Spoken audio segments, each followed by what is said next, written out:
First time I heard that late-night TV sputter up my valley, I knew right off something was off kilter, like a bad note in a church choir, and it ticked me off in a way only landowners really get, because this valley had been mine in sweat and busted knuckles for more than 30 years, and I knew every busted fence post, every crooked pine, every spot where the creek changed its mind and cut a fresh edge in the bank. And when you know a place that well, one wrong sound hits you like a punch too. The ribs. It was just past midnight, sky black as shut eyes, little ribbon of fog sliding along the ridge, and I hear this motor whining low, not cruising home, not joyriding, just creeping like some joker trying to feel out a line he knows he shouldn't cross. And yeah, that line was mine, and I stepped out on the porch, pulled on my old denim jacket, the one with dust ground into the cuffs, and let my eyes settle into the dark, like they'd done 1,000 times before. Couple minutes later I catch that sick little strobe cut through the trees, not the warm yellow of a ranch truck, not a lone hunter with a cheap headlamp, but sharp white tactical beams, the kind folks buy online when they want to pretend they're hotshot operators. And out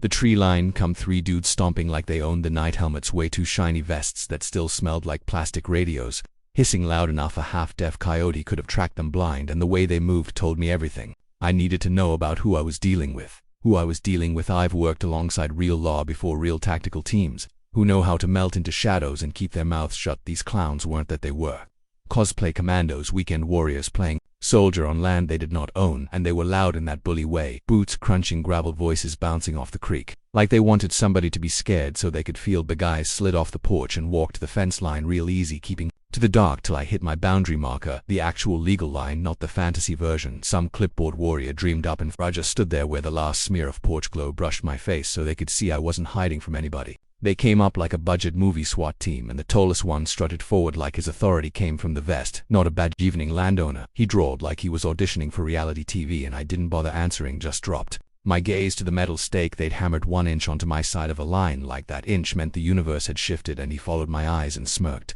Big man energy all over his face. "You were one signature away from getting bulldozed," he said real slow, like I was supposed to fold right there like a junk lawn chair, and then he tapped the holster on his hip twice, slow and theatrical, then pointed his finger at my chest, making a little kid gun, and said, "You're 1 bullet away from being a corpse." What he did not know was the mic sewn into my jacket had been rolling since the second my boots left the porch. Every word, every threat, every dumb choice, everything getting wrapped up in clean, crisp audio like a gift basket for the county prosecutor. And I just held his stare, little half smile on my face, and said, "That's helpful. Deputy Ramirez is gonna love hearing that." The other 2 chuckleheads laughed loud and clueless like barflies who missed the point of the joke, and they didn't realize they'd just hopped over 2 lines at once, my fence and the law, and they sure as hell had no idea.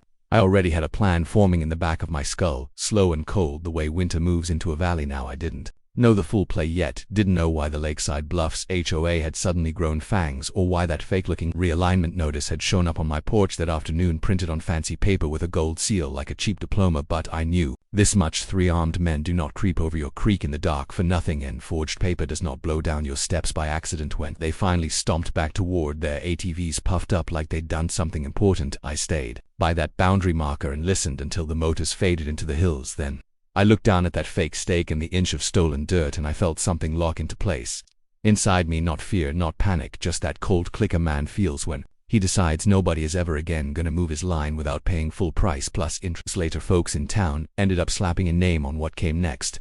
They called it the borderline trap, like it was a campfire legend. But that night, standing alone by the creek, all I had was a jacket mic full of threats, a forged notice folded on my kitchen table, and a heavy old anger humming in my ribs. And I swear to you, right there under that empty black sky, I made myself a quiet little promise that whatever game those HOA hotshots thought they were running, I was gonna flip the board on them, using their own greed as bait.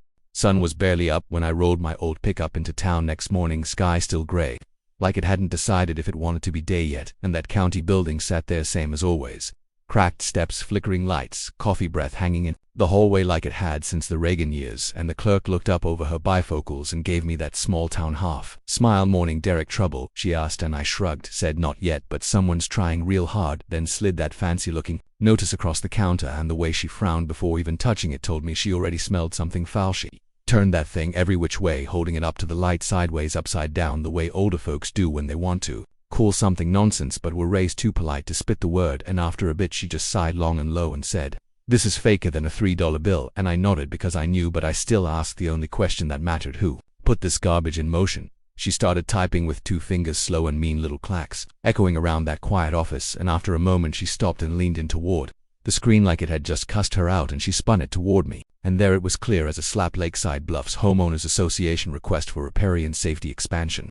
Zone looked harmless if you didn't know the lingo, but I did, and so does every rancher and grower who's ever watched some suit try to grab water he did not earn. Riparian means creek talk, and creek talk means value method, drawn up pretty diagrams, bright colors, kitty pool blue, showing this cute artificial lake so the subdivision could sip margaritas by the water like they were in a commercial. They wanted to choke my creek, damn it up, siphon a good chunk of flow to fill their man-made pond so they could tack another $100,000 on everyone's sale price and brag about Lakeside living on brochures while my vines with it downstream. They were not expanding community, they were expanding profit. And I flipped to the next page, and there in big bold letters it said affected landowners notified, which tickled me because I sure as hell had not been notified unless you count 3 tactical cosplayers with radios louder than their brains. The clerk gave me that soft look older folks get, the kind that says, "I'm sorry kiddo, you drew the short straw," and she said, "Derek, they're trying to take your watershed." And I felt my jaw locked, but I didn't raise my voice because out here you learn early that screaming at a storm never stopped the rain, you build higher ground instead. I took that forged notice home, sat at my kitchen table with yesterday's cold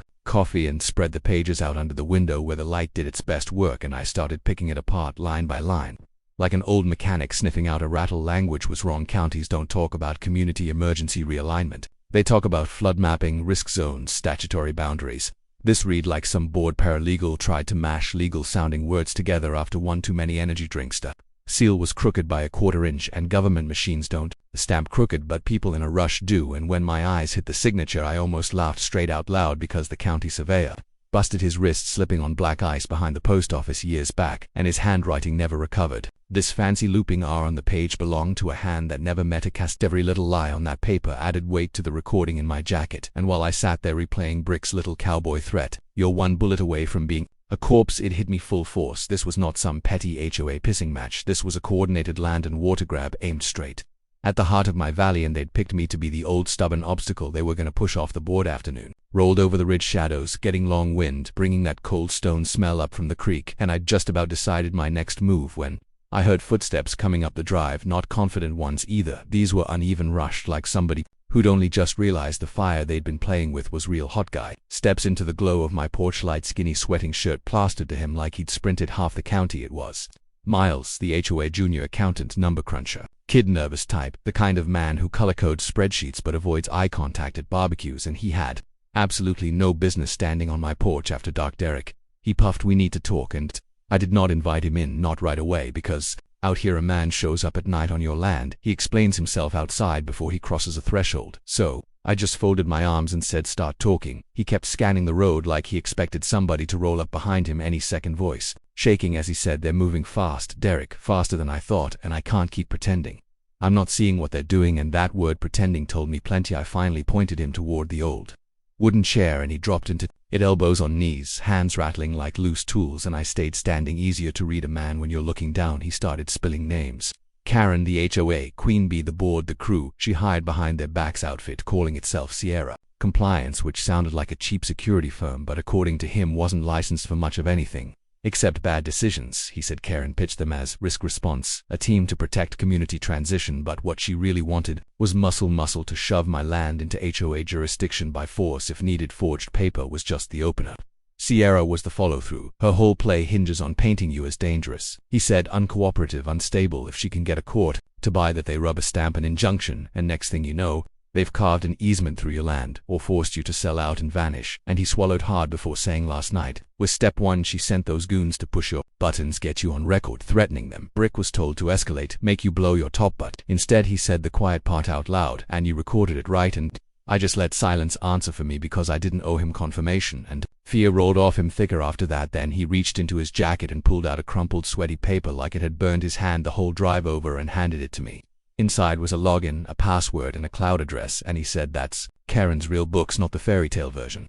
The board sees real invoices off the books, transfers, double payments, money sliding into an account under Greg's brother name, who just happened to run Sierra Compliance." He admitted she'd leaned when him to cook the reports, make sketchy security costs look legit, and threatened to hang every dirty dollar around his neck if he ever squealed. And then he looked at me with that hollow look of a man who just realized he's been riding in the trunk of a getaway car the whole time, and said, "I'm not going to prison for Karen's lake house dreams right then." I knew the creek wasn't just water anymore, it was motive and leverage wrapped together, and between the forged notice, my audio, and now this login to her dirty little cloud stash, their tidy HOA empire was standing on some real shaky ground, and I decided for real what I'd only half decided the night before. I wasn't gonna wait for them to make the next move. I was gonna build something they could not wiggle out of, a trap laid right on the borderline, where arrogance meets evidence, and I was gonna let them walk into it all by themselves. I told Miles to go home, act normal, keep his head down and his mouth shut, no calls, no emails, no sudden moral awakenings in public meetings, and as he shuffled off into the dark, I felt the whole valley change. Air got tight, quiet, turned heavy, not peaceful but loaded, like right before a thunderhead cracks open, and that was when I knew they were gonna come again. Not next month, not at some polite office hour, but soon and messy, because scared people with power always speed up, high-headed for my workshop, gravel popping under my boots and cold cutting straight through my jacket. By then the night had that brittle edge, where every sound carries twice as far frozen ground, turning footsteps into drum beats, and I knew that would cut both ways, make it easier for me to hear them and easier for them to think they were hearing my inside the shop. I grabbed an old canvas tool bag and started pulling gear. Not guns, not one thing they could spin as me gearing up for a firefight, just tools. Straight off a contractor truck to industrial halogen towers, a backup battery pack, couple directional floods, a wildfire-grade emergency strobe I'd bought back during the bad burn years, 10-gauge copper wire for steel stakes, and my field mic, with motion sensor ready to go. Nothing illegal, nothing that even smelled like a weapon, but put together right. All of it could flip this valley from pitch black to Friday night ball field in one heartbeat, and men who thought they owned the shadows would suddenly find out the shadows belonged to me. Loaded the gear on my ATV and rolled out without headlights, letting the dark wrap around me the way it always had. We dropped down toward the creek. The valley stretched quiet and empty except for the soft hiss of water and the far-off yip of a coyote who knew better than to come any closer. I planted the steel stakes just off the path. Sierra liked to use angled so the mounted floods would stay out of sight till they roared to life, buried wires shallow but hidden, running back toward a central junction tucked under a rock shelf I'd known since I was young enough to hop it without thinking. I laid the halogens under gaps in the canopy where they could fire upward like lightning bolts, and I dragged that ridge strobe up to a high rock, watching my breath fog the air with every climb. By the time it was all wired, my hands were numb and my jacket smelled like cold metal and pine sap. The trap itself was stupid simple. No tripwires, no explosions, just hard light and timing and their own ego telling them nothing bad could happen to the main characters of their own little movie. Around 3 in the morning, I walked back to the house, boots crunching like brittle glass, and before stepping on the porch, I reached up under the EV, flipped on the wide-angle roof camera I'd mounted earlier, straight wide to a local drive. No Wi-Fi, no cloud, nothing they could jam or wipe later, and I took a second just to feel how the house sat in the dark, calm as a loaded question. Then I killed every exterior light on the property, letting the black roll in thick, and I leaned against the porch post and waited, listening to the creak in the wind and my own heartbeat, till finally I heard it, that soft tremor in the dirt, rhythmic in triple sets, 3 pairs of boots moving careful but not careful enough through the trees. Their flashlights bobbed again, sloppy, jittery, like nervous hands pretending not to be, and I heard Brick's voice cut the dark, spread out, keep eyes on the porch, like he was running some operation from a cop show, and one of the others muttered, "Damn, it's dark as hell out here," and Brick grunted, "Good means he's blind." I smiled to myself because no sun. I was not blind. I was sitting dead center in the only clear sightline in this valley, and you were about to audition for the wrong audience. They came to the real boundary line, not the fake stake they'd hammered in my soil, and Brick hesitated just a second, looking down at it, then shrugged and stepped over. 1, 2, 3. His boys behind him. Roof camera kept rolling from above. Clean angle, clear audio, time-stamped like a clock in a courtroom, and that was my cry. Reached down to the underside of the porch rail, hid the hidden switch, and the whole valley went supernova. Halogens roared up from the creek bed, turning night into midday in half a second. The ridge strobe behind them started pulsing hard, burning their silhouettes into the air. Their eyes went pinprick tiny as they threw up their hands and yelled like someone had opened the gates of the sun. They dropped like they were under fire, but there were no bullets, just physics and a lot of lumens. Brick was cussing, stumbling, reaching for his radio, and I stepped out on the porch, hands visible, voice steady as church bells. "Brandon Brick," whatever name he wanted to use, I called out, "Your men are trespassing on recorded land. My camera is capturing every second, and Deputy Ramirez gets the file the second I hit send." He spun around, eyes streaming, face twisted, half rage, half panic, and right there under light bright enough to grow tomatoes, he made the mistake that was going to follow him into every hearing from here till retirement. He slapped his holster hard once, twice, and hollered, "You step toward me, old man, just once and I'll put you down right here." Clean as glass on the recorder, clean on video. No way to pretty that up. As community outreach, his buddies froze like deer in the road, realizing for the first time they were standing in a legal kill box with no way to back out. Ty lifted my phone, let the little save chime ping through the air like a starter pistol, and said, "Audio and video hardwired, timestamped, nothing." you boys can tamper with, and the smaller guy swallowed loud enough I could hear it over the humming lights and whispered, man, we shouldn't be out here, this is messed up, and I swear I saw Brick's bravado crack right down the middle. He reached into his vest, hand shaking, pulled out a folded paper, orders no doubt, and just as he did, my field mic in my pocket buzzed. Motion tripped near the barn, meaning somebody else just hit my land from the opposite side. Light steps running fast for a half second. I thought Sierra had backup closing, and then a lanky shape burst out of the dark, sprinting toward the porch, arms waving, tablet clutched like a lifeline, and I recognized Miles, even in the glare. Dude looked like he'd lost a fight with a treadmill. I told you to go home, act normal, I snapped as he slammed into the porch rail, gasping, and he nodded, trying to breathe. I did. I went home, locked the doors. Then he held up the cracked tablet and said, I saw Karen send the final order, that one that said cross the line now, no hesitation, and Brick stiffened like somebody pulled a plug in his spine. Miles climbed the steps, hand shaking but voice stronger than before, and said, I couldn't let you face this alone, Derek. I'm not brave, but I'm sure as hell not going to prison for her lake house. And he shoved the tablet into my hand, screen already open on Karen's little group chat, messages stacked up like receipts. Cross the line tonight, push him, force a reaction if he gets aggressive. Good. We need incident justification. And the kicker, remember, no recordings. Do not let him get audio. The board will cover liabilities. You are protected. Make him break. Brick lunged like he could snatch the tablet away, but his own guys stepped between us, one of them snapping, what else did you not tell us, man? And that was the exact moment Sierra stopped being a team and turned into one loud idiot, and two dudes, realizing they'd been conned into felony charges for pocket change, raised the porch phone, dialed with one finger, said, calm as you please, Ramirez, you're gonna wanna swing by now. And the way Brick flinched told me everything. He knew what was coming, and he knew he could not out-yell it. The night went real quiet after that. Lights humming, creek whispering, three grown men blinking like moles in sunshine, Miles trembling beside me, and me standing there on my own damn porch, feeling the trap lock shut in a way I knew I would remember as long as I had breath in my chest. When the cruisers finally rolled up my drive, they came slow and quiet. No sirens, no drama. Just that low county engine hum that says, real law is on scene now, and the pretend kind better start sweating. And those halogen towers were still blazing like high noon over a Friday night football field, washing every tree, every rock, every scared wannabe soldier in hard white light that did not care about anyone's feelings. And Brick stood there with his shoulders all crunched up like somebody had let the air out of him, while his two sidekicks hovered near the boundary line like they were trying to inch back into legality by sheer willpower. Gravel crunched, and the first patrol truck pulled in, spotlight sweeping once across the creek and then locking down on my porch, and Ramirez stepped out like he had all the time in the world, hat low, jacket open, hand resting lazy near his holster but not on it, and he walked right into that blinding glow, the way only a man who knows he owns the jurisdiction can stroll into someone else's mess. Evening, gentlemen, he said, easy, like we were at a cookout and not standing in the middle of a felony circus. And Brick tried to talk, but his voice came out squeaky. Deputy, this is not what it looks like. We were just performing an HOA security operation, you know, neighbor wellness check and all that. And Ramirez lifted one hand, and Brick shut right up like somebody had yanked a plug on his mouth. Brandon, he said, using that calm tone that makes grown men remember they are not special, you are trespassing on this man's land.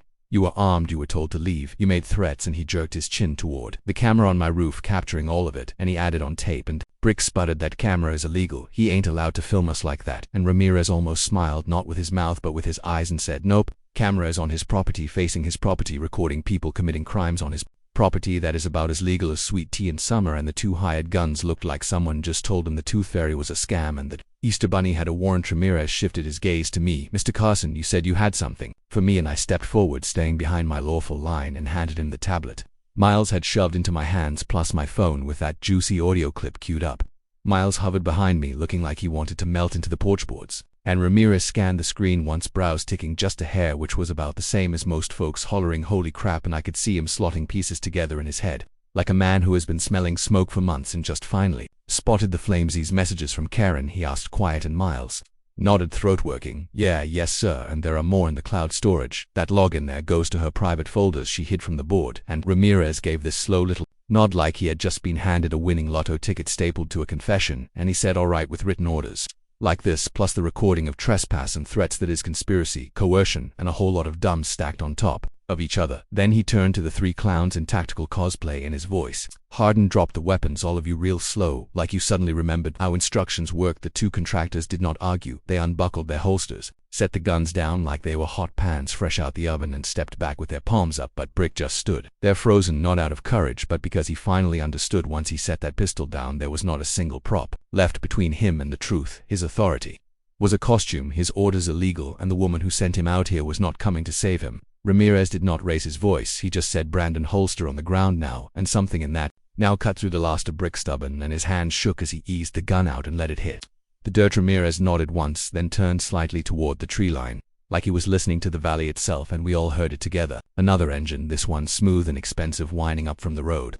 Not county issue, not ranch truck, something foreign and money-smelling, and a sleek black Mercedes slid to a stop just outside the glow, peeking in at the mess like a nosy neighbor. And the door flew open, and here came Karen Hathaway in a trench coat over fancy sleepwear, hair still perfect, heels stabbing into my dirt like it offended her personally. She marched forward, phone gripped like a royal scepter, yelling, "This is unauthorized. You were not supposed to be here tonight. We had a schedule," and she choked when she finally stepped fully into the light and saw her boys disarmed and lined up like kids at the principal's office. Ramirez did not give her time to spin a story. "Mrs. Hathaway," he said with that same unshakable calm, "nice of you to join us." She jabbed a manicured finger toward Brick. "They acted on their own. I did not order anything." And Miles straightened up like he found a backbone in his pocket and said, "That is a lie. You sent a message at 2:11 telling them to cross. You said no hesitation." Ramirez held up the tablet screen bright in the glare and read the line out loud. "Cross the line now, no hesitation, signed Karen M." And her face drained color. Faster than a busted vein, she tried the usual dance that is taken out of context. "That is not what I meant." And Ramirez shut it down with one clean sentence, "That is enough." And in that moment, the night flipped from intimidation to consequences. He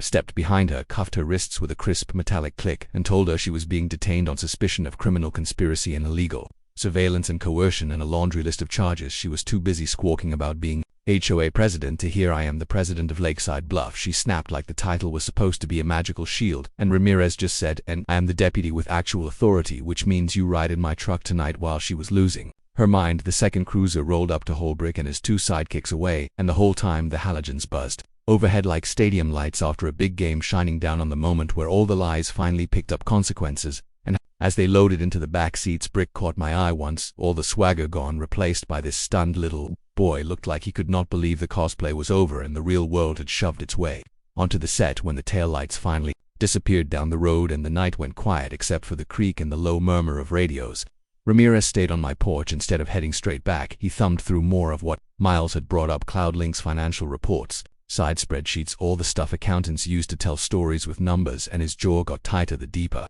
he went. "This is only the top layer," he muttered, more to himself than to me. "There is a whole rotten system sitting under this. I can feel it." And I leaned against the post and said, "You think it goes past my creek?" And he gave me this look like, "Come on, old man, you already know the answer." We stood there while the valley slowly exhaled from panic to something closer to tired relief, and finally he snapped the tablet case shut and said, "Here is what is going to happen next, Derek. I am taking all this back to the judge with your recordings and Miles' statement. We are going to pull warrants, not just on Karen's office, but on her house and Brandon's too. If this is as bad as it smells, that HOA is not a neighborhood club anymore. It is a criminal racket wearing a friendly cardigan. And if I get those warrants tonight, we are not waiting till morning. We hit them while they are still rattled." Miles swallowed hard like his throat had turned to sand. "Do I go home, or what am I?" And Ramirez shook his head slowly. "You are a whistleblower. Now, whether you meant to sign up or not, you stick with us. We are going to need you to point at all the places Karen told you never to look." And the poor guy just nodded, eyes wide, realizing his whole life had just pivoted in one ugly wild hour. Ramirez headed for his patrol truck and paused, hand on the doorframe. "Derek, you coming?" he asked, and I blinked, surprised, and he added, "Chain of custody witness, plus you know this valley better than any map I got. You will see things my guys might miss." And the truth was, I did not want to leave my land right then, but I also knew if we let this cancer sit one more night, it would burrow deeper. So I grabbed my boots, my jacket, and my stubborn and climbed into that cab while Miles slid into the back, like a kid being hauled to confession, and we rolled out down the dirt road away from my flooded valley into a different kind of storm. Town was dead quiet when we pulled in just before dawn, fog hanging low, streetlights humming their tired tune. That county building we had both visited 1,000 times suddenly looking like the launch pad of something bigger. Ramirez worked the phone while driving, checking in with dispatch, talking to the on-call prosecutor, asking for an emergency judge review, and I listened without interrupting as they walked through the evidence chain: audio, video, written orders, financial breadcrumbs, and you could hear the shift in the voice on the other end when it went from "yeah, another HOA spat" to "oh, hell, we have a real case here." By the time we hit the courthouse parking lot, the warrants were already moving through fast-tracked like a jump ball. Everyone had secretly been waiting for the prosecutor. Met us on the steps, coffee in hand, hair half combed, wearing that wired look of someone who loved the law more than sleep. And after 10 minutes in front of a very awake, very irritated judge, we walked out with stamped papers in a folder thick enough to prop a door open. Ramirez tucked them under his arm like they were gold bars and turned to us. "First, Brick," he said, then Karen and Miles looked like he might hurl, but still followed as we split into separate unmarked rigs and rolled toward Sierra's fearless leader's perfect subdivision. House sun was just thinking about rising when we eased into that cookie-cutter street, wind chimes clinking soft over manicured lawns and plastic flamingos staring at us with dead little eyes, and it hit me hard that men who like to play war often choose neighborhoods that look like nothing bad ever happens there. We killed the lights parked out front, and Ramirez called it by the book. Knock, announce, wait, then breach. And even though we knew Brick was cooling his heels in a holding cell miles away, the team still opened that front door like there might be dragons behind it, because protocol is what keeps real officers alive. Inside was one of those houses that looked lived in but not loved. Clutter everywhere, dishes stacked, bills piled on the table, takeout boxes going stale, but nothing personal on the walls, just bland prints from big box stores. Like he could not decide who he was supposed to be until we hit the garage, and every man in that search crew stopped dead in the doorway without a word, because that wall right there told us exactly who Brandon really was and who he thought he might get to become if nobody ever pushed back. The minute we rolled up to Karen Hathaway's HOA headquarters in those unmarked county rigs, the air changed the same way the valley feels right before a lightning strike, sharp and humming like the world is bracing for something it can't dodge. And the place sat dark as a locked-up church, middle of the night, windows glowing faint with those fake candle bulbs. HOAs love pretending they do it for ambience when really it's to make people think rules are watching even after midnight. And we parked near the gated subdivision entrance, where all the lawns looked too perfect and too identical, like the houses had been copy-pasted by a bored god with no imagination. Ramirez killed the engine, turned to me and Miles and said, "All right, gentlemen, this is where the rot either shows its face or tries to hide. Deeper, don't touch anything, don't step anywhere, I don't tell you, and don't speak unless I ask you to," which was his polite way of saying this wasn't just some HOA slap fight anymore. This was criminal enterprise territory, and the moment we walked inside, we were stepping on a live wire. The lock on the HOA front door was decent, but not decent enough for a deputy with a warrant and the kind of experience that comes from a decade of watching shady folks try to hide shady things. And one quick crack with his breech bar popped the frame like there was nothing, and the air that rolled out at us smelled like lavender spray and plastic laminate covering up stale sea. Everything looked fake, clean, not lived in clean, but scrubbed for show.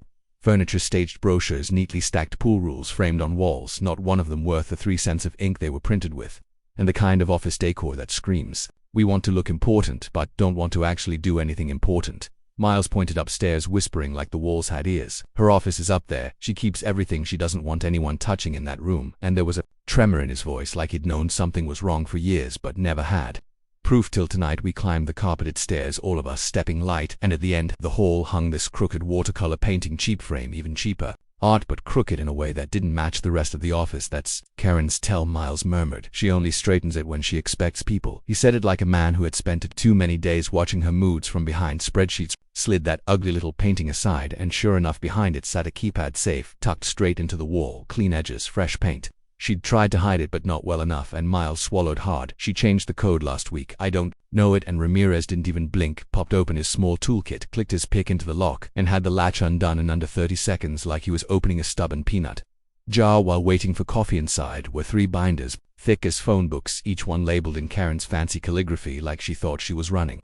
a Fortune 500 company instead of a neighborhood fiefdom. Expansion plan, phase 2 contracts, private financials, confidential and homeowner classification, internal use only. Ramirez opened the first binder, and right away his expression shifted just slightly, but enough for me to know the stuff inside wasn't just messy, it was damning. Full-color blueprints for new roads, new subdivisions, new drainage systems, diagrams for an artificial lake twice the size they pretended in the fake paperwork, and smack in the middle of her planning map, circled thick in red marker like a target, was my land labeled Carson Ridge acquisition pending. Like I was already gone and buried, and my creek was already funneled into her dream pond. Miles sucked in air like he got punched. "I saw these drafts," he whispered, "but I thought they were hypothetical, like ideas she wasn't serious about." And Ramirez just shook his head, slow, deadly. "She wasn't planning, she was stealing land on paper before she stole it in person." He opened the second binder, filled with invoices, double billing shell companies, payments routed through contractors who didn't exist, security fees charged twice, then funneled into one account with Greg's brother's name at the bottom, and handwritten notes from Karen sharpening the blade. "Increase pressure. Sierra must push jurisdiction. Need incident before board meeting. Escalate. Carson resistance. File emergency claim." And the thing that made Miles pale, she wrote that in front of me one time. I thought she was brainstorming, and Ramirez said, "No, son, she was writing a playbook for a felony." But it was a third binder that delivered the gut punch, because when Ramirez flipped it open, we stared at a list, every homeowner name in Lakeside Bluffs, beside each name little notations: compliance level, risk grade, disciplinary strategy, escalate, fine, pressure monitor, target for lien Potential whistleblower surveillance necessary, and beside Miles's name to read underlines and the word liability. He backed into the wall shaking. I didn't know she was tracking us like this. I didn't know she was cataloging people like cattle. And Ramirez shut the binder with a slow, heavy thud. This is racketeering, straight up organized manipulation. This HOA ain't a homeowners association.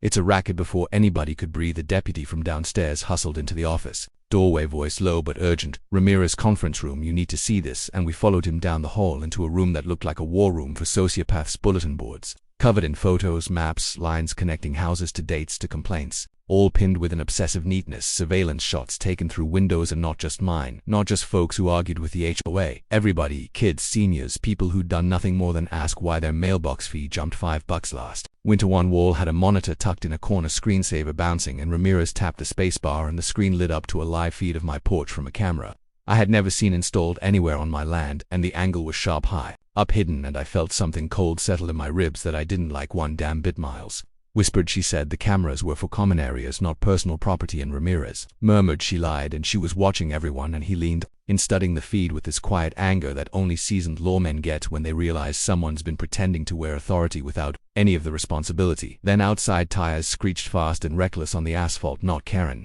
this time, not her Mercedes, something rougher, a dark BMW sliding crooked into the lot, door flying open before the car fully stopped, and out stepped the HOA treasurer, Daniel Fallon, tall, thin, jittery, like a man who's been running from guilt for months and suddenly found out guilt runs faster than he does. He walked straight inside, ignoring the deputy outside who tried to stop him, his hands shaking as badly as Miles's had earlier. And when he saw Ramirez holding those binders, his legs almost buckled. "Oh God," he whispered. "You found it?" And Ramirez didn't even ask. Found what? He just stood there, calm, letting the man spill, because crooks always confess faster when the truth is physically staring at them. Fallon's voice cracked. "Karen wasn't supposed to lose. She promised us she had the board handled. She said the county couldn't touch her. She said everything was legal on paper." And Ramirez stepped closer. "No, she wasn't supposed to lose because she rigged the whole game, but she was never supposed to win either, because tonight the truth came calling and you all picked the wrong valley to lie in." Lawn looked at the photos on the wall, the surveillance, the maps, the payments, the binders, the stolen blueprints, and his face folded like wet cardboard. "Everything's in the system," he whispered. "Every payment, every camera, every order. She kept backups. She even kept voice memos. She said she needed them for leverage over the board." And then he looked right at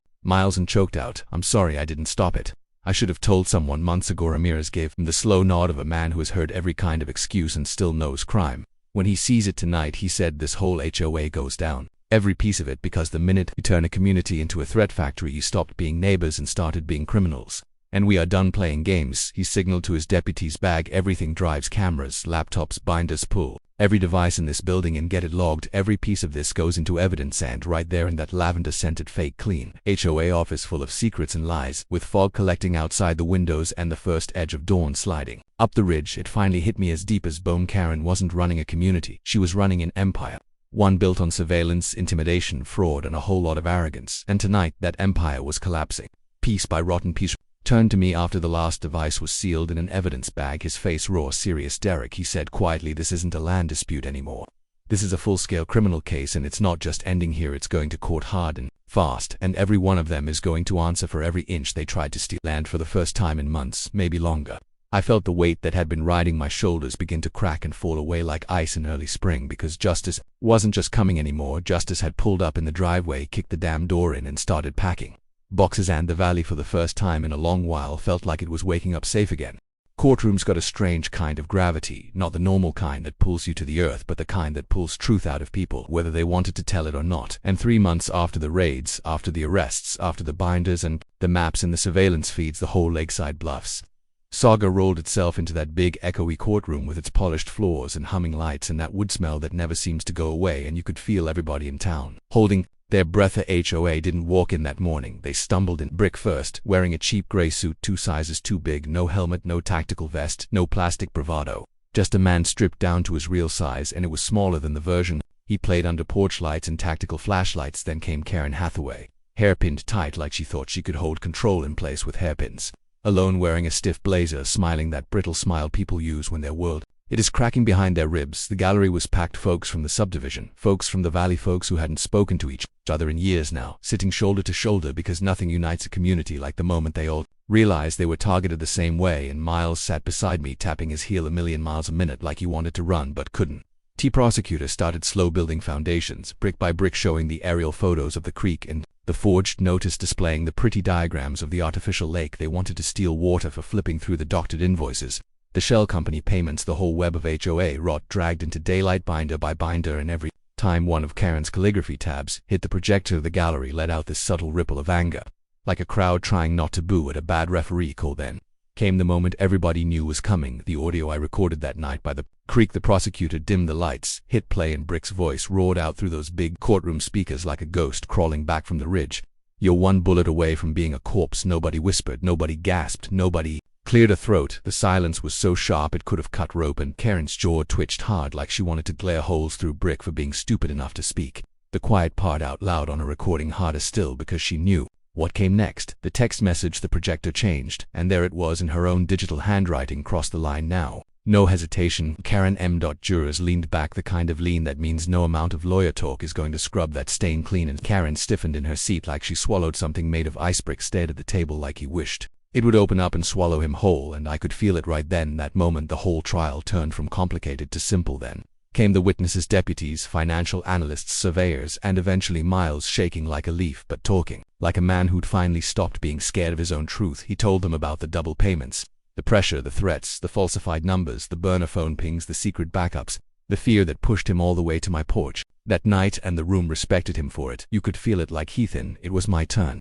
I walked up slow, not for show, but because every step felt like a chapter closing, and when the prosecutor asked me what this case was about, I didn't talk about lights or traps or fences. I talked about land and boundaries, the kind that don't show up on fancy HOA maps but live in the spine of every man who works soil with his hands. I told them about the night things felt wrong, the arrogance, the trespass, the way fear doesn't come from darkness but from people who think you're too small to fight back. I told them I didn't set a trap with lights, I set a trap with truth, and they handed me the bait themselves. And when I stepped down, there wasn't a pair of eyes in that jury box that hadn't made up its mind. Deliberation took 3 hours, just long enough for them to go through every charge: conspiracy, extortion, racketeering, illegal surveillance, falsified notices, criminal coercion, weapons violations, felony menacing. And when the foreman finally returned, his voice didn't even tremble. "Guilty on all counts." Karen's face broke first, not a cry, just a sudden drop, like the world finally pulled her down to the size she'd always been. Brick sagged forward like somebody shut off his power switch, and the judge didn't even pause at sentencing. He let it roll out clean and heavy like a winter storm. To Brick, 25 years state prison for armed trespass, threats illegal, weapons conspiracy. To Karen, 19 years plus restitution for racketeering, surveillance, fraud, coercion. A COA board dissolved effective immediately. Trusteeship seized assets, frozen entire organization, restructured under state oversight. People exhaled, then murmured, then some hugged, but mostly they just nodded at each other like, yeah, truth still works even if it's slow. But the real ending didn't happen in that courtroom. It happened months later when the valley finally quieted again. Summer coming in, warm and steady, vines pushing new green tendrils across the ridge like they were reclaiming what fear had burned out of them, and the creek ran clear, cold, and loud enough to hear from the porch again. The weirdest part wasn't the stillness, it was the freedom. No HOA drones, no night patrol SUVs, no fake compliance checks, no petty fines disguised as community management. And neighbors actually walked their dogs, talked in the road, helped repair fences, because the thing that poisoned them was finally gone. 6 months after the sentencing, I hosted a harvest gathering, first one we'd had in years, without somebody threatening citations over noise levels or grilling. Smoke drifting across property lines, and folks came early carrying folding chairs, plates of food, bottles of wine, old guitars, and real smiles of in. Some deputies came off duty, and Ramirez showed up in jeans instead of a uniform, making jokes so bad they looped around into funny again. And Miles arrived looking 10 years younger, handing me a wine bottle his wife sent, saying thank you for keeping their names out of newspapers, like I'd done some impossible thing instead of just doing the right thing. When the fire pit settled into a warm glow and everyone tucked into their conversations, I tapped my glass spoon against the rim and waited for the hush, and spoke from a place deeper than speeches usually come from. "Here's to standing tall when things get dark," I said. Folks raised their glasses, nodding respectfully. "And here's to boundaries, not the ones drawn by people who never walk the land, but the ones you defend because you love the ground under your boots." Someone murmured amen from the back. "And here's to never letting small men play big cops on our land again." And that one cracked everybody up. Even Ramirez slapped his knee and said, "Hell of a toast." Night settled, soft stars coming out, slow creek whispering in the background, and warm laughter drifting through the vineyard. And I took a sip of wine and tasted peace, real peace, the kind you earn, not the kind you're handed, because the valley wasn't just quiet again. It was whole again, rebuilt stronger on truth and stubbornness and community. And for the first time since those 3 wannabe commandos stomped over my creek that midnight, I finally felt whole too.